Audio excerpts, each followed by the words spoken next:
தேவன் இந்த உலகத்திற்கு ஊழியக்காரரை அனுப்புகிறார். அந்த ஊழியக்காரரை தேவன் அனுப்புகிறார். அந்த ஊழியக்காரன் முதலாவதாக தேவனுடைய சமூகத்தில் போய் அவனுடைய நாவை தொட்டு ஆண்டவர் அபிஷேகித்து அவனுடைய அக்கிரமங்களை நீக்கி அவனை பரிசுத்தமாக்கி ஒரு ஊழியக்காரனுடைய நாவிலே கர்த்தர் அவருடைய வார்த்தையை வைத்து அனுப்புகிறவர். அவன் தான் உண்மையான ஊழியக்காரன். எல்லாரும் ஊழியக்காரன் என்று ஊரு சுத்திக்கிட்டு வருகிற ஊழியக்காரனை ஆண்டவர் அனுப்பவர். ஆண்டவர் அனுப்புகிறார் என்றால் அவருடைய சத்தம் அவருடைய செவிகளிலே கேட்கும்படியாக அவர் கேட்ட வார்த்தையை உலகத்துக்கு சொல்லும்படியாக அவனை பயன்படும் பாத்திரமாக ஒரு கருவியாக வைத்திருக்கிறார். அவன் சொல்லுகிற வார்த்தை ஆவியாக ஜீவனாக வல்லமை உள்ளதாக அப்படியாக இருக்கிறது. அது அதிசயங்களையும் அற்புதங்களையும் நடப்பிக்கும் என்பதை நீங்கள் புரிந்து கொள்ள வேண்டும். உலகத்திலே இஸ்ரவேல் ஜனங்கள் மத்தியிலே பேசுவதற்காக தேவன் ஏசாயா என்கிற ஒரு தீர்க்கதரிசியை அனுப்புகிறார். இவ்விதமாக அவன் சொல்லுகிறான். என்ன சொல்லுகிறான் என்று பார்க்கப்படும் போது ஒரு வார்த்தையை அவன் சொல்லுகிறான். ஆண்டவர் அவனை அழைத்திருக்கிற நேரத்திலே அவன் என்ன சொல்லுகிறான்? நான் அசுத்தமானவன், அசுத்த நாவை உடையவன் என்று சொல்லுகிறான். ஆண்டவரே, நான் எதற்கும் தகுதியில்லை என்று சொல்லுகிறான். ஆண்டவர் சொல்லுகிறான், நான் உன்னை அனுப்புகிறேன் என்று சொல்லுகிறேன். உன் அக்கிரமங்களை நான் நீக்குகிறேன், உன்னை பரிசுத்தமாக்குகிறேன். நீ என் வார்த்தையை கொண்டு செல்லு, நீ போய் சொல்லு என்று ஆண்டவர் சொல்கிறார். இதே மாதிரி ஆண்டவர் பேதுருவை பார்த்தபோது, பேதுருவிடத்தில் பேசிக் கொண்டிருக்கும் போது ஆண்டவர் அவனை அழைக்கின்ற நேரத்தில் பேதுரு சொன்ன ஒரு வார்த்தை என்ன தெரியுமா? ஆண்டவரே, நான் மிகுந்த பாவி ஆண்டவரே, நீர் என்னை விட்டு போயிடும் என்று சொன்னார். ஏன் அப்படின்னு கேட்டா, பேதுரு அந்த நிமிஷத்தில் அவரை பார்த்தபோது அவருக்குள்ளே இருக்கக்கூடிய பாவங்கள் அவர் உணர்த்தப்பட்டு, ஆண்டவரே நான் பாவி என்று அவர் கதறினார். நீர் மகா பிரபு, நீர் பரிசுத்தரையா, நீர் என்னை விட்டு போய்விடுங்க, நான் தகுதி இல்லை என்று சொல்லி கதறினவன் பேதுரு. ஆனால் ஆண்டவர் அப்படிப்பட்டவனை அழைத்து பரிசுத்தமாக்கி பரிசுத்த திருச்சபைக்கு மூப்பனாக ஊழியக்காரனாக மாற்றி வைத்த தேவன். அல்லேலூயா. என் ஆடுகளை மேய்ப்பாயாக, என் ஆடுகளை மேய்ப்பாயாக, என் ஆட்டுக்குட்டிகளை மேய்ப்பாயாக என்று ஆண்டவர் அவனிடத்தில் திரும்ப திரும்ப கேட்டபோது அவன் மானங்க சந்து அழுது, ஆண்டவரே எல்லாம் உமக்கு தெரியும் ஆண்டவரே என்று சொல்லி கதறினான். இவ்விதமாக இந்த உலகத்திலே ஊழியக்காரர்கள் என்று சொன்னா பாவம் செய்யாத ஊழியக்காரனும் கிடையாது, பாவம் செய்யாத நீதிமானும் கிடையாது. ஆரம்ப காலங்களிலே அப்படித்தான் இருந்தார்கள். ஆனால் ஆண்டவர்களை பரிசுத்தமாக்குகிறார். அந்த பரிசுத்தமாக்குகிற அந்த ஊழியக்காரர்கள் தான் இந்த உலகத்திலே ஊழியத்திற்கு கடந்து வந்து அவனுடைய சேவையை செய்யும்படியாக கர்த்தர் வைத்திருக்கிறார். காரணம் என்ன அப்படின்னு கேட்டா, என்ன சொல்லப்பட்டிருக்கிறது என்று பார்த்தா, அப்படியே சமூகத்திலே நின்று ஏசாயா சொல்லுகிறான், ஆண்டவரே ஆண்டவரே உம்முடைய சத்தத்தை நான் கேட்டேனே என்று சொல்லுகிறான். இதோ அடியேன் இருக்கிறேன், என்னை அனுப்பும் என்று சொன்னான். முதல்ல ஆண்டவரோடு பேசுகிற ஒரு ஊழியக்காரனாய் இருக்க வேண்டும்.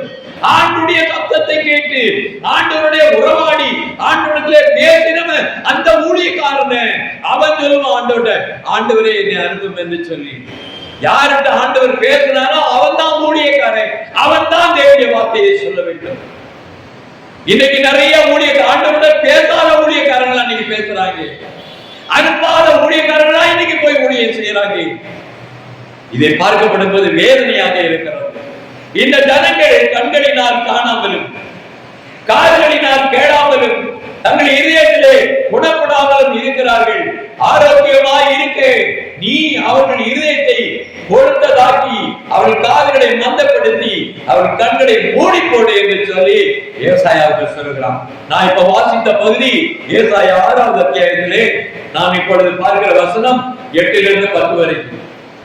அவர் தேவன் என்ன சொல்கிறார்னா, நீ போய் சொல்லு என்று சொன்னா அது என்ன வார்த்தையை சொல்றாரு பாத்தீங்க அப்படின்னு கேட்டீங்கன்னா, நாங்க கர்த்தருடைய ஜனங்கள், நாங்கள் ஆபிரகாம் ஈசாக்கு அந்த வம்சாவளிகள், நாங்கள் இஸ்ரவேல் ஜனம், எங்கள் பிதாக்கள் அவர்கள், எங்கள் ஆபிரகாமின் தேவன், உலகத்தை எல்லாவற்றையும் உண்டாக்கின சர்வ சக்தி தேவன், அந்த ஏகோவா ஆண்டவர், அந்த யெகோவா ஆண்டவர், அவருடைய பிள்ளைகள் நாங்கள், அவருடைய சந்ததிகள் நாங்கள், நாங்கள் ஜீவனுள்ள தேவனுடைய மக்கள் என்று சொல்லி பெருமை பாராட்டி கொண்டிருக்கிறேன். இந்த வேதாகமத்தை கையில் வைத்துக் கொண்டிருக்கிறேன். அந்த ஜனத்தின் மத்தியிலே திருச்சபைக்குள்ளாக யாரை அனுப்புகிறார்? ஏசாயாவை அனுப்புகிறார். ஏசாயா என்ன சொல்கிறார்? என்ன சொல்றார்? இவங்க கண்கள் காணாமலும் காதுகள் கேளாமலும் இதயங்களால் உணர்ந்து குணப்படாமலும் அவர்கள் ஆரோக்கியமாய் ஆகாமல் இருக்க நீ அவர்கள் இதயத்தை கொடுத்ததாக்கி கால்களை மந்தப்படுத்தி கண்களை மூடிப்போடு. இப்படி இந்த வார்த்தையின் வழியாக ஏசாயா சொன்னபடியினாலதான் கடைசி காலத்துல இஸ்ரேல் ஜனங்களுக்கு இயேசுவை அறியவில்லை. அல்லேலூயா. இயேசுவை புரிந்து கொள்ளவில்லை. அல்லேலூயா. அவருடைய இதயம் மந்தமாகி போய்விட்டது. அவர்கள் கேட்டு உணராத அளவிற்கு அவர் மாறி போயிருக்க காரணம் அன்றைக்கு ஆண்டவருடைய தீர்க்க தரிசனம் அப்படியாக சொல்லி வைக்கப்பட்டது. அப்படினாலே இந்த சம்பவங்கள் நடந்தது என்பதாக நாம் பார்க்கிறோம். கர்த்தருக்கு ஸ்தோத்திரம் உண்டாவதாக. தேவனுடைய திருவார்த்தையை நாம் கவனிப்போம். மார்க்குடைய புத்தகம் 4வது அத்தியாயம் 11 இருந்து வாசிப்போம். மார்க்கு 4வது அத்தியாயம் 11 இருந்து நாம் வாசிக்கிறோம். அதற்காக தேவனுடைய ராஜ்யத்தின் ரகசியத்தை அறியும்படி உங்களுக்கு அருளப்பட்டது, புறமே இருக்கிறவர்களுக்கோ இவைகளெல்லாம் ஓமைகளாக சொல்லப்படுகிறது.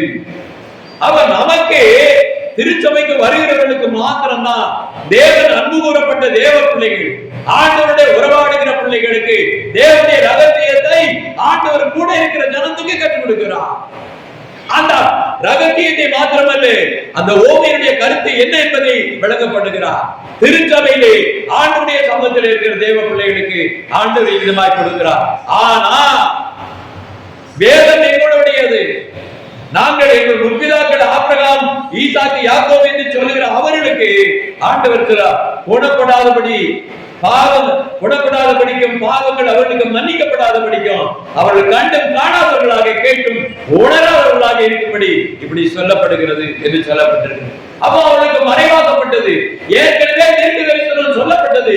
இஸ்ரவேல் ஜனங்களுக்கு இது புரியாது, அவர்கள் அறிய மாட்டார்கள். அவர் கண்களை மூடிக்கொடு என்று ஆண்டவர் சொன்னார். ஏன்னா இருதயம் கொழுத்து போய் தெரிகிறான், காது மந்தமாய் தெரிகிறான். இப்படிப்பட்ட ஜனங்களுக்கு இந்த வேதம் அறிய மாட்டார்கள், உணர மாட்டார்கள். ஆண்டவராய் இயேசு கிறிஸ்து இந்த பூமியில ஊழியத்துக்கு வந்த நாட்களிலே நிறைய ஜனங்கள் வந்தாங்க. நிறைய சீசர்கள் கூட்டம் அதிகமாச்சு. அற்புதங்கள் அடையாளங்களை பார்த்து இவரு பின்னே வந்த நிறைய பேர் வந்தாங்க. ஆண்டவர் உபதேசிக்க கொஞ்சம் பேர் என்ன ஆச்சு அப்படின்னா, அநேக சீசர்கள் அவரை விட்டு விலகி போய்விட்டார்கள். இது கடினமான உபதேசம், யார் எங்க இருக்க முடியும் அப்படின்னு சொல்லி நிறைய பேர் விட்டாங்க. ஆண்டவர் அப்ப பார்த்து என்ன சொல்லுகிறாருடா, இந்த 12 சீசர்களை பார்த்து, எப்பா நீங்களும் போய்விட மனதா இருக்கீங்களா அப்படின்னு கேட்டது. அப்பா அவங்களுக்கு துக்கமாய் போச்சு. நாங்க எங்க அப்பா போவோம்? நீ ஜீவனுக்குள்ள வார்த்தை உடத்துல இருக்கிறது, நாங்க யாரிடத்துல போவோம்? ஆண்டவரே, நாங்க செத்தாலும் எங்களை உயிர்ப்பித்து நீர் சொர்க்கராஜ்யத்துக்கு கொண்டு போகிற தேவன் நீரா இருக்கிறீர், உயிர்ப்பிக்கிறவர் நீரா இருக்கிறீர், ஜீவாதிபதியாய் நீரா இருக்கிறீர். ஆண்டவரே, நீர் தான் அந்த தெய்வம், உம்மை விட்டு நாங்கள் எங்கே போவோம் என்று சொன்னார்கள். நித்தியத்தை நாங்கள் அடைய வேண்டும். நாங்கள் எங்கே போவோம்? நித்திய ஜீவன் உம்மிடத்தில் இருக்கிறது, வசனம் உம்மிடத்தில் இருக்கிறது, ஜீவ வார்த்தை உம்மிடத்தில் இருக்கிறது. நாங்கள் எங்கே போக மாட்டோம், உண்மை தொடர்ந்து வருவோம். அப்படிப்பட்ட ஜனம் தான் என்ன செய்வாங்க? முதல்ல சபை நிறையும். கொஞ்ச நேரம் காலகட்டங்களில் பார்க்கப்படும்போது இது கஷ்டமா இருக்கிறது அப்படின்னு கொஞ்சம் பேர் வருவான். ஏன் அப்படின்னா அவன் இருதயம் கொடுத்து போச்சு, காது செவிடாய் போச்சு, இது புரியக்கூடிய ஆற்றல் இல்லை, உணரக்கூடிய தன்மை இல்லை, அதனால போயிருவான். இன்னொரு கூட்டம் போகும். அது எந்த கூட்டம் அப்படின்னு பார்த்தா, அதை யூதா சொல்லுகிறார். யூதாவுடைய புத்தகத்திலே 1வது அத்தியாயத்திலே என்ன சொல்லப்பட்டிருக்கு? 19ஆம் வசனத்தை வாசிக்கிறேன்.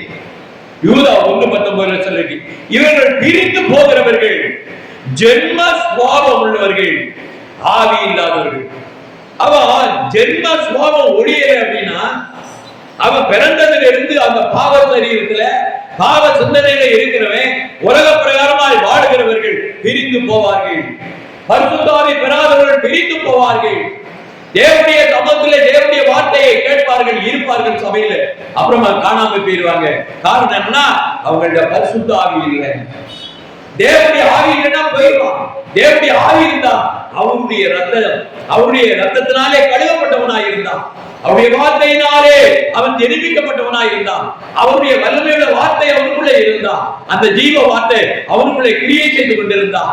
அவன் உடம்புல அவன் சிந்தனையில ஏசப்பாவுக்கு ஒரு இடத்தை வைத்திருப்பான். அப்பா ஏசப்பா அவன் சொல்லும் போது அவன் சரீரத்தில் அப்படியே ஆவியானவர் இறங்குவார், தங்குவார். என்னப்பா அப்படின்னு சொல்லி உடனே அவன் ஜெபம் பண்ணுவான், முழங்கால் போட்டு. உடனே அந்த ஜெபத்தாண்டவர் கேட்டு அந்த உடனே அந்த பதில் கொடுப்பாரு, உத்தரவு கொடுப்பாரு. அப்படிப்பட்ட ஒரு வாழ்க்கை, அப்படிப்பட்டவர்கள் தான் தேவ சமூகத்திலே இருப்பார்கள். ஆண்டவர் விட்டு போக மாட்டார்கள். இவ்விதமாக உள்ளவர்களை குறித்து வேதாகமம் சொல்லுகிறது. இன்னொரு வார்த்தையை நாம் இதுல புதிய ஏற்பாட்டில் கூட நாம் பார்க்கிறோம். யோவானுடைய புத்தகம் 12வது அத்தியாயத்துல 40வது வசனம். அப்போ தேவன் தீர்க்க தரிசனத்திலே சொல்லி இருக்கிறார். இப்போ சுவிசேஷ பகுதியில அதாவது சினாப்டிக் ஹாஸ்பிடல் என்று சொல்வார்கள். அந்த சுவிசேஷக அந்த புத்தகத்திலே யோவான் கொடுக்கிற ஒரு வார்த்தை, யோவான் 12வது 40வது வசனத்துல அவர் இந்த வார்த்தையை உறுதிப்படுத்துகிறார். அவர்கள் கண்களினால் காணாமலும் இருதயத்தில் உணராமலும் குணப்படாமலும் இருக்கும்படி, நான் அவர்களை ஆரோக்கியமாகாமல் இருக்கும்படி அவர்கள் கண்களை அவர் குருடாக்கி அவர் இதயத்தை கடினமாக்கினார். அப்போ தேவன் என்ன செய்திருக்கிறார் என்று பார்க்கப்படும் போது இஸ்ரவேல் ஜனங்களை இருதயத்தை ஆண்டவர் என்ன செய்திருக்கிறார் என்று பார்க்கிறார், கடினமாக்கி வைத்தார். முதல்ல அவர்களை குருடாக்கி வைத்தார், பின்பு கடினமாக்கி வைத்தார்.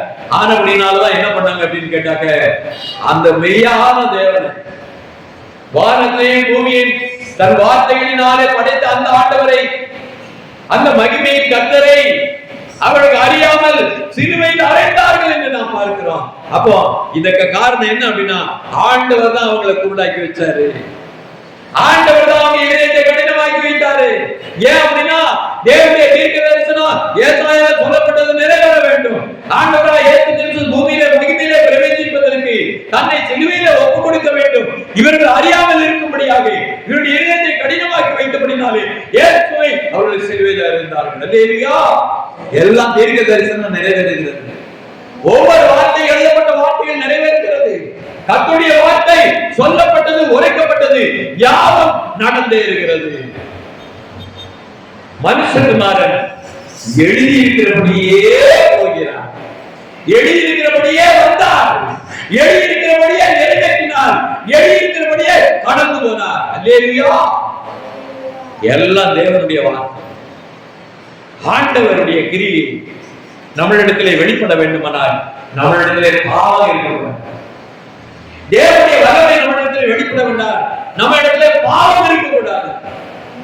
பாவத்தை அவர் கழுவ வேண்டும், அவர் நம்மிடத்திலே பேச வேண்டும். அப்பதான் தேவனுடைய கிரியை வெளிப்படும். அப்படித்தான் அப்போஸ்தலர்களை ஆண்டவர் பயன்படுத்தினார். அப்படித்தான் ஊழியம் உலகத்திலே பெரிதாக காணப்பட்டது. தேவனுடைய வார்த்தை எங்கும் அறிவிக்கப்பட்டது. ஜனங்கள் மீட்படைந்தார்கள், ரட்சிப்படைந்தார்கள். எனக்கு அருமையான தேவனுடைய பிள்ளைகள், ஜனமே நாட்களை பார்க்கப்படுவது இயேசுவினிடத்திலே நாம் ஒன்றை கற்றுக்கொள்ள வேண்டும். என்ன அப்படின்னு கேட்டாங்க, ஆண்டவர் சொல்லுங்க, ஒரு பிறவி குருடனை கூப்பிட்டு இயேசு அவனை கண்டபோது ஆண்டவர் சொல்லுகிறார். அவனை குறித்து அந்த காரியத்தை சீசர்கள் கேட்கிறார். ரவி, இவன் செய்த பாவமா, இவர்கள் பெற்றோர்கள் செய்த பாவமா என்று கேட்கிறார்கள். ஆண்டவர் அதற்கு பதில் சொல்லுகிறார், இந்த மனிதன் செய்த பாவமே இல்லை, அவர்கள் பெற்றோர்கள் செய்த பாவம் இல்ல, பிறவிலே குறைபாடுகள் இருக்கிறது. அப்படி வந்ததா?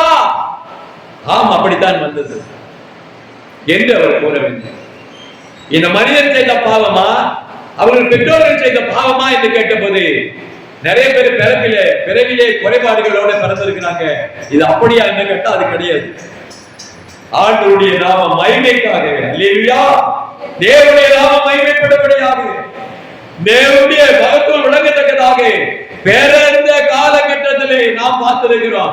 எந்த பிறவி குருடனும் கண் திறந்ததாக வரலாறே கிடையாது.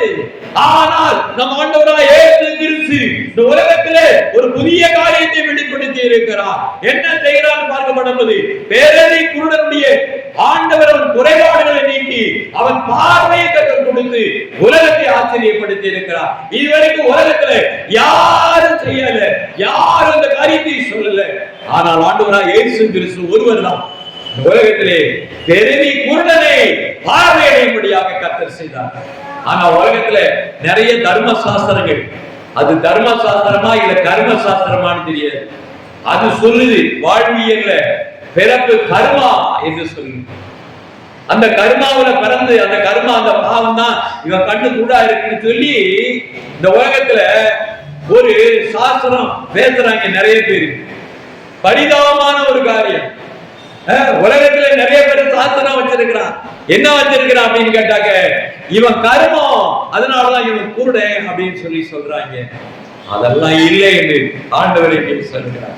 கர்த்தருடைய நாமத்துக்கு நாட்களே ஆண்டுடைய குணமாக்குதலை தேவ வல்லமையை இந்த உலகத்திலே காணும்படியாக குறைபாடுகளோடு பிறந்தவன் மத்தியிலே கர்த்தர் அவனை சுகமாக்கி, இது இவன் செய்த பாவம் அல்ல, தேவனுடைய நாமம் மகிமைக்கென்று இந்த காரியம் நடந்தது என்று ஆண்டவர் சொல்லுகிறார்.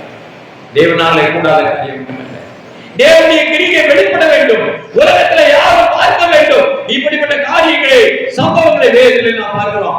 ஆண்டவர் செய்த அநேக அற்புதங்கள் வேதத்தில் எழுதப்பட்டிருக்கிறது. அதே ஒன்று இது என்பதை நாம் பார்க்கிறோம். நிறைய பேர் போறாங்க, ஏப்பா உன் கண்ணு எப்படிப்பா திறந்துச்சு அப்படின்னு சொல்லி. நீ இவன் பாவி அல்ல, இவன் கண்ட யாரு திறக்க முடியும்? யாரை இயேசுவை பார்த்து சொன்னா இவனே பாவி. இவங்க அம்மாவே இவங்க எல்லாம் பாவம் செய்தவங்க. அந்த பாவிக்கு பிறந்த இந்த பாவி, இந்த பாவியை கண் திறந்திருப்பான், இவன் திறந்திருக்க வாய்ப்பில்லை என்று சொல்லி இயேசுவை திட்டி தீர்த்தார்கள், பரியாசம் செய்தார்கள். ஆனால் ஆண்டவராய் இயேசு கிறிஸ்து அவருடைய கண்ணை திறக்கும்படியாக பார்வையிடும்படியாக செய்த காரியத்தை திரும்பவும் அவன்கிட்ட விசாரிக்கிறாங்க. அப்பவும் விசாரிக்கப்படும் போது அந்த குருடன் சொல்லுகிறான். அவன் என்ன சொல்றான் அப்படின்னா, அவர் தீர்க்கதரிசி என்றான். அல்லேலூயா.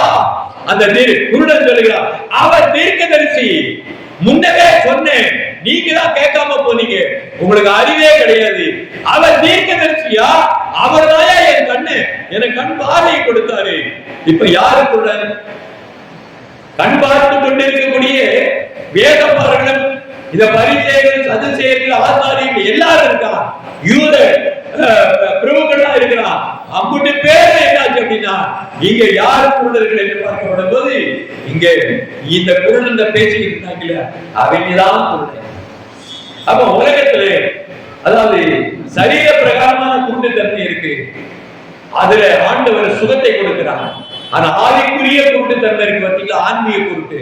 அதுதான் யாருன்னு பார்த்தா அந்த வேதாகமத்தை வைத்துக் கொண்டு இந்த ஆசாரியர்கள் ஊழியம், இந்த பெரிய என்ன அப்படின்னு கேட்டா பிரதான ஆசாரியர்களுடைய ஊழியம், அங்கே இருக்கக்கூடிய மேற்பர்கள் இருக்கக்கூடிய ஊழியம், அங்கே இருக்கக்கூடிய ஆசாரியர்களுடைய ஊழியம், இவர்களெல்லாம் செய்துகிட்டு இருந்தாங்களே அந்த இஸ்ரவேலுடைய கூட்டத்திலே அவர்களை பார்த்து ஆண்டவர் சொல்கிறார், இவர்கள் குருடர்கள் என்று ஆண்டவர் சொல்கிறார். அப்ப சரீர பிரகாரமான குருடத்தை குருடு இல்ல, அவர்கள் கண் திறக்கப்பட்டவர்களாக அவர்கள் தேவனுடைய அறிவை பெற்றவர்களாக மாறிவிட்டார்கள். ஆனா கண்ணு திறந்துகிட்டே இருக்கலாம் பாருங்க, அவனை ஆண்டவர் குருடன் என்று சொல்லுகிறார். அப்ப சொல்ல, என்ன நீங்க என்னைய பார்த்து குருடன் நான் சொல்ற, எங்களை பார்த்தா பைத்தியமா தெரியுதா அப்படின்னு சொல்லி ஆண்டவரை போய் சண்டை போடுறாங்க. ஆண்டவர் சொல்றாரு, நீங்க பார்க்கிறேன் என்று சொல்லி நீங்க நான் பேசுறது இன்னாருன்னு தெரியாது அப்படின்னால நீ குருடன் தான் அப்படின்னாரு ஆண்டவர். அல்லேலூயா. இன்னைக்கு உலகத்துல இயேசு கிறிஸ்துவை அறியாமல் வாழ்ந்து கொண்டிருக்கிற ஜனங்கள், இயேசுவை அறியாமல் வாழ்ந்து கொண்டிருக்கிற அநேக படித்த மேதாவிகள், இன்னைக்கு இயேசு கிறிஸ்துவை அறியாமல் வாழ்ந்து கொண்டிருக்கிற உலகத்துடைய மகா பிரபுக்கள், நிறைய ஜனங்கள், இவர்கள் எல்லாம் ஆண்டவர் சொல்கிறார் அவர்கள் குருடர்கள் என்று சொல்கிறார். அல்லேலூயா. சரீர பிரகாரமாக இல்லை, ஆன்மீக பிரகாரமாக அவர்கள் குருடர்கள் என்று ஆண்டவர் சொல்லுகிறார். அவர்கள் அறியாமல் இருக்கிறார்கள் என்று ஆண்டவர் சொல்லுகிறார். தேவனுடைய ஜனமே, இந்த நாட்களிலே ஒரு வார்த்தையை நீங்கள் புரிந்து கொள்ள வேண்டும். கர்த்தருடைய நாமத்துக்கு ஸ்தோத்திரம். இந்த உலகத்துல குருடாக மாற்றுகிறவன் யார் அப்படின்னா சாத்தான் என்று ஆண்டவர் சொல்லுகிறார். சாத்தான் உலகத்துல என்ன பண்றான் அப்படின்னா அப்படின்னா எல்லாரையும் உண்டாக்கி போடுகிறார். அவர்களுக்குள்ளே அறிவாகிய ஒளி இல்லாதவன் பண்ணுகிறார். உண்மையை அறியாமல் செய்கிறான். அப்படி உள்ளத்தை குள்ளாக்குகிறான், மனக்கண்ணை குள்ளாக்குகிறான். அவர்கள் வேதத்தை அறியாதபடி, இயேசுவை அறியாதபடி அவன் தான் செய்து கொண்டிருக்கிறான். அந்த மகா பாவமான செயல்களை செய்கிறவர் யார் என்று சொன்னால் சாத்தான் என்று சொல்லி பவுல் அப்போஸ்தலன் சொல்லுகிறான். அப்படினாலே பிரியமானவர்களே, இந்த உலகத்திலே குருடர்களுடைய கண்கள் திறக்கப்பட்டு செவிடனுடைய செவிகள் திறப்பட்டு போகும் என்று அந்த காலத்திலே சொன்னார். தேவனுடைய ஆவியானவர் என் மேலே இருக்கிறார். இயேசு பூமியிலே வந்த போது தேவாவினுடைய அபிஷேகத்தை பற்றி ஊழியத்துக்கு வந்த போது குருடர்களை பார்வையிடும்படியாக செய்தார். செவிடர்களுடைய செவிகள் திறப்பட்டு போயிட்டு மருத்துவர்கள் எழுதினார்கள்.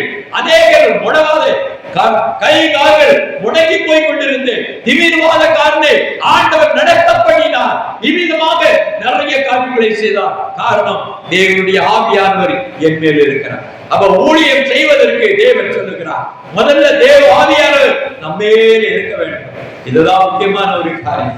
எனக்கு பிரியமானவர்களே, ஆண்டவருடைய அழைப்பை உலகத்திலே புரிந்து கொள்ளாதவர்கள் மதியற்றவர்கள். ஆண்டவருடன் கூடவே போனாங்க, நிறைய பேர் போனாங்க, சாப்பிட்டாங்க, திருப்தியானாங்க. அப்புறமா ஆண்டவர் வேற ஒரு இடத்துக்கு போயிட்டாரு. இவங்க என்ன பண்ணாங்க அப்படின்னா, எங்க ஆளை காணோம், ஏன் பாத்தீங்களாப்பா அவரை போதகரை காணுமே அப்படின்னா, நானும் அவர் தான் தேடுறேன் அப்படின்னா, அவர் அப்போ கடற்கரைக்கு போவோம் அப்படின்னு கடற்கரைக்கு போறாங்க. அங்க அந்த போட்டை காணும், சீசர்கள் போட்ட. அப்ப எங்கேயோ போயிட்டாங்க அப்படின்னு விசாரிச்சுக்கிட்டு எங்க போயிருப்பாங்கன்னு சொல்லி பின்னாலே என்ன பண்றாங்க, போட்டை முடிச்சு அவர்கிட்ட போறாங்க. அவர்கிட்ட போய் போதகரே, உண்மை எங்கெல்லாம் தேடணும், நீர் எங்களுக்கு சொல்லாம கொள்ளாம இங்க வந்துட்டேரு அப்படின்னு ஏசுவானவர் சொல்றாரா, ஏசப்பா சொல்றாரு, நீங்கள் ஏன் என்னை தேடினீர்கள் கேட்டார். ஏன் என்னை தேடினீர்கள் கேட்டார். காரணம் என்ன? எதற்காக? அப்பத்திலிருந்து திருப்தியான அப்படின்னாலே உலக ஆசீர்வாதத்திற்காக, உலகத்துடைய ஆதாரத்திற்காக, உலகத்துடைய மேன்மைக்காக தேடுகிறவர்களை கர்த்தர் கண்டுபிடித்து சொல்கிறார். நீ எதுக்காக தேடுற அப்படின்னு கேட்கிற? ஜீவனுக்காக, பரலோக ராஜ்யத்துக்காக, நித்திய ஜீவனுக்காக தேடுகிறவர்கள் கொஞ்சம் பேர் தான் இருக்காங்க. இதை நீங்கள் புரிந்து கொள்ள வேண்டும். அவர்கள் என்ன அறியாமல் இருக்கிறார்கள் என்றால், அவர்கள் யார் என்று பார்க்கப்படும் போது அவர்கள் குருடராக இருக்கிறார்கள். அறிவாகி ஒளி அவர்களிடத்திலே இல்லை. அவர்கள் மதியற்றவர்களாக இருக்கிறார்கள். அவர்கள் தேவனை அவர்கள் விசுவாசிக்கவில்லை. அற்புதங்களும் அடையாளங்களுக்கும் ஆசீர்வாதத்திற்காக சுதந்திரத்துக்காக இந்த பூமியிலே ஆண்டவரை தேடி வருகிற கூட்டம் திருச்சபைக்குள்ளே இருக்கிறது. உண்மையானவர்கள் வேறு இருக்கிறார்கள் என்று வேதாகமம் சொல்கிறது. யார் கண்டறிக்கப்பட்டார்களோ அவர்கள்தான் தேவனை அறிவார்கள். அவர்களே அவர்கள் கடந்து வருவார்கள். கர்த்தர் அவர் சொல்லுகிற வார்த்தையை அவர்கள் அறிந்து கொள்வார்கள். அவர்கள் மனதை திறந்து அவர்களின் அவர்களிடத்திலே பேசினார். அவர் யார் என்று அவர்களுக்கு தெரியும். அவர்தான் ஆண்டவராய் இயேசு கிறிஸ்து என்று சொல்லி அறிந்து அவர்தான் மெய்யான தேவன், அவர்தான் நம்ம ரட்சிகர். அவரை அல்லாமல் வேற ஒருவருக்கும் ரட்சிப்பு இல்லை. வானத்திலும் பூமியிலும் அவருடைய நாமம் அல்லாமல் வேறொரு நாமம் கட்டளையிடப்படவில்லை. தேவன் மாமிசத்திலே வெளிப்பட்டார். அவரை கொண்டுதான் இந்த உலகம் சிருஷ்டிக்கப்பட்டது. அவரை கொண்டுதான் இந்த உலகம் ஆளுகை செய்யப்படுகிறது. அவரை கொண்டுதான் இந்த உலகம் பாவத்திலிருந்து மீட்கப்படுகிறது. அவருடைய இரத்தத்தினாலே நீங்கள் மீட்கப்படுகிறீர்கள். அந்த ஜீவாதிபதி ஆண்டவராய் இயேசு கிறிஸ்து என்று சொல்லி இந்த உலகத்திலே நீங்கள் அவருக்கு சாட்சியாக நீங்கள் கடந்து செல்வீர்கள். ஆண்டவரை அறிவிக்கின்ற அந்த ஞானத்தை மகிமையும் கர்த்தர் உங்களுக்கு கொடுத்திருக்கிறார். புத்திர சுவிகாரம், தேவ மகிமை, உடன்படிக்கைக்குரிய தேவ பிள்ளைகளாக நீங்கள் மாறுகிறீர்கள். சர்வ சுதந்திரமும் கர்த்தர் உங்களுக்கு கொடுக்கிறார். கிறிஸ்துவிலே பிறந்தவர்களே, தேவனுடைய ராஜ்யத்தை பரலோகத்தை சுதந்திரிக்கிற தேவனுடைய பிள்ளைகளே, கர்த்தர் உங்களுக்கு கொடுத்த வாக்குத்தத்தத்தை நீங்கள் மறக்க வேண்டாம், மறந்து இருக்க வேண்டாம். கர்த்தர் உங்களை ஆசீர்வதிப்பாராக. கர்த்தர் உங்களை தகுதி உள்ளவனாய் மாற்றி இருக்கிறார். எல்லாவற்றையும் செய்யக்கூடிய ஆற்றலையும் கிருபையும் கர்த்தர் உங்களுக்கு கொடுத்திருக்கிறார். விசுவாசத்தினாலே ஆபிரகாம் சுதந்திரத்தை பெற்ற போது நீங்கள் அந்த விசுவாசத்தினாலே பரலோகத்துடைய சுதந்திரத்தை வேண்டி நீங்கள் பெரும்படியாக கர்த்தர் உங்களை ஆசீர்வதித்து உங்களை காக்க கடவர். கர்த்தர் உங்களோடு இருப்பாராக. இயேசுவின் நாமத்திலே ஆமென்.